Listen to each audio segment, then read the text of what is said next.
حضرت ایوب علیہ السلام نے اپنی صحت کھو دی اور حضرت سلیمان علیہ السلام کے پاس بے حد دولت۔ سورہ صاد ہمیں سکھاتی ہے کہ صبر اور شکر ایک ہی سکے کی دو سائڈز ہیں۔ السلام علیکم، آج بات کریں گے قرآن کی 38 سورہ صاد کی۔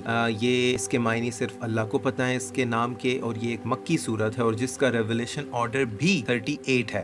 اس میں جو ٹاپکس ہیں، سب سے پہلے قریش کے لوگوں کا تکبر اور جو ان کے اعتراضات۔ تو تقریباً 25 لوگ جو تھے وہ ابو طالب کے پاس آئے اور انہوں نے یہ کہا کہ ہم نے حضور صلی اللہ علیہ وسلم کے متعلق آپ سے کچھ باتیں کرنی، اور انہوں نے یہ کہا کہ ہمارے خداؤں کو آپ برا بھلا کہنا چھوڑ دیں اور اس کے بدلے میں ہم کچھ بھی نہیں کریں گے، یعنی ہم بھی تنگ، ہم بھی آپ کو کچھ نہیں کہیں گے۔ تو حضور صلی اللہ علیہ وسلم نے یہ کہا کہ کیا میں آپ لوگوں کو ایک ایسی چیز نہ بتاؤں جو کے لیے اچھی ہے اور سارا عرب ان کے تابع ہو جائے گا؟ ابو جہل نے پوچھا کیا ہے یہ، ایسی کیا چیز ہے؟ تو اس کو بتایا گیا لا الہ الا اللہ، یعنی اللہ کے سوا کوئی معبود نہیں، وہ اکیلا ہے۔ لیکن انہوں نے ریجیکٹ کر دیا، انہوں نے نہیں مانی، اور انہوں نے حضرت کو کہا کہ آپ نے سارے خداؤں کو چھوڑ کر صرف ایک خدا چن لیا ہے، یہ کتنی عجیب بات ہے، اور یہ کہہ کر وہ چلے گئے۔ پھر اس کے بعد ذکر آتا ہے اس صورت میں کچھ نعمتوں کا جو حضرت داؤد علیہ السلام پہ اللہ تعالیٰ نے کی تھی، اور ایک اختلاف جو ہوا تھا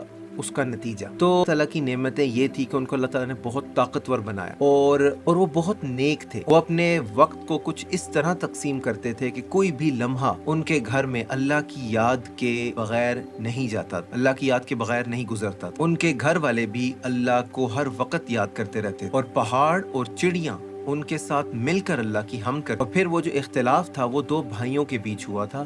ایک بھائی تھا جس کے پاس 99 دمبے تھے اور دوسرے کے پاس ایک تھا، تو یہ جس کے پاس 99 تھے یہ اس سے ایک بھی چھیننا چاہتا تھا، اور اس نے زبردستی پھر وہ اس سے وہ ایک دمبا چھین لیا۔